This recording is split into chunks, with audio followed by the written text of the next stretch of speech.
ಎಲ್ಲರಿಗೂ ನಮಸ್ಕಾರ. ನನ್ನ ಪಾಕಶಾಲೆಗೆ ನಿಮ್ಮೆಲ್ಲರಿಗೂ ಸ್ವಾಗತ. ಇವತ್ತು ನಾನು ತೋರಿಸ್ತಾ ಇರೋದು ಇದು ನಾನ್ ವೆಜ್ ನೂಡಲ್ಸ್.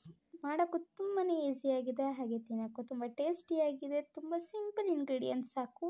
ಏನೇನು ಬೇಕು ಅಂತ ನೋಟ್ ಮಾಡ್ಕೊಳ್ಳಿ. ಮಾಡೋದು ಹೇಗೆ ನೋಡೋಣ ಬನ್ನಿ. ಮೊದಲಿಗೆ ಒಂದು ಬಾಣಲಿ ತೊಗೊಂಡು ಅದಕ್ಕೆ ಸ್ವಲ್ಪ ಎಣ್ಣೆನ ಹಾಕ್ಕೊತಾ ಇದ್ದೀನಿ. ಅದಕ್ಕೆ ಸಣ್ಣಕ್ಕೆ ಹೆಚ್ಚಿರೋ ಈರುಳ್ಳಿನ ಹಾಕ್ಕೊತಾ ಇದ್ದೀನಿ. ಅದನ್ನೆಲ್ಲ ಚೆನ್ನಾಗಿ ಫ್ರೈ ಮಾಡ್ಕೋಬೇಕಾಗುತ್ತೆ, ಬಣ್ಣ ಬದಲಾಗೋ ಹಾಗೆ. ಅದಕ್ಕೆ ಸ್ವಲ್ಪ ಹಸಿಮೆಣ್ಸಿನ್ಕಾಯಿನ ಸೇರಿಸ್ಕೊತಾ ಇದ್ದೀನಿ. ಒಂದೆರಡು ಹಸಿಮೆಣ್ಸಿನ್ಕಾಯಿನ ಈಗ ಸಣ್ಣಕ್ಕೆ ಕಟ್ ಮಾಡಿ ಹಾಕ್ಕೊತಾ ಇದ್ದೀನಿ. ಅದಕ್ಕೆ ಸ್ವಲ್ಪ ಟೇಸ್ಟ್ ಜಾಸ್ತಿ ಇರಲಿ ಅನ್ನೋ ಕಾರಣಕ್ಕೆ ಜೋಳನೂ ಕೂಡ ಹಾಕ್ಕೊತಾ ಇದ್ದೀನಿ, ಸ್ವೀಟ್ ಕಾರ್ನು. ಇದನ್ನು ಎಲ್ಲ ಚೆನ್ನಾಗಿ ಫ್ರೈ ಮಾಡ್ಕೊಳ್ಳಿ. ಸ್ವೀಟ್ ಕಾರ್ನ್ ಏನು ಜಾಸ್ತಿ ಫ್ರೈ ಮಾಡೋ ಅವಶ್ಯಕತೆ ಇರೋಲ್ಲ, ತುಂಬಾ ಚೆನ್ನಾಗಿರುತ್ತೆ ಹಾಗೆ ಹಾಕಿದ್ರೂ. ಅದಕ್ಕೆ ಈಗ ಬೇಯಿಸ್ಕೊಂಡಿರೋ ಚಿಕನ್ನ ಹಾಕ್ಕೊತಾ ಇದ್ದೀನಿ. ಹಾಗೆ ಚೆನ್ನಾಗಿ ಹುರಿದಿಟ್ಕೊಂಡಿರೋ ಎಗ್ನ ಕೂಡ ಸೇರಿಸ್ಕೊತಾ ಇದ್ದೀನಿ. ಇದು ಎಗ್ ಮತ್ತು ಚಿಕನ್ ಆಲ್ರೆಡಿ ಬೇಯಿಸ್ಕೊಂಡಿರೋದ್ರಿಂದ ಜಾಸ್ತಿ ಹೊತ್ತೇನು ನಾವು ಅದನ್ನು ಫ್ರೈ ಮಾಡ್ಕೊಳ್ಳೋ ಅವಶ್ಯಕತೆಯೂ ಇರೋದಿಲ್ಲ.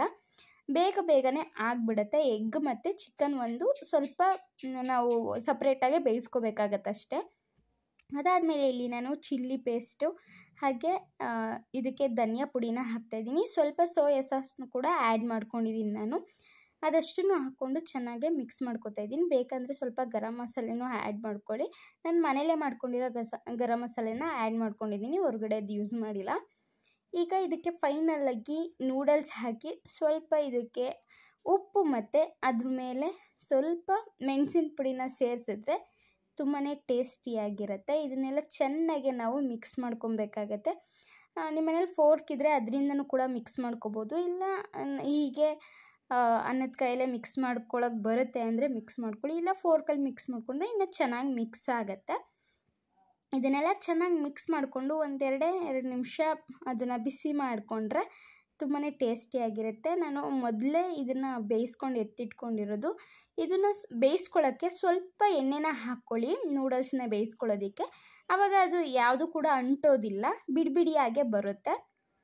ಫೈನಲ್ ಟಚ್ಚಿಗೆ ಇದಕ್ಕೆ ಸ್ವಲ್ಪ ಕೊತ್ತಂಬರಿ ಹಾಕಿದ್ರೆ ರೆಡಿ ಆಗುತ್ತೆ ಚಿಕನ್ ಎಗ್ ನೂಡಲ್ಸು. ತಿನ್ನೋದಕ್ಕೆ ತುಂಬಾ ಟೇಸ್ಟಿ ಆ್ಯಂಡ್ ಸ್ಪೈಸಿ ಆಗಿತ್ತು.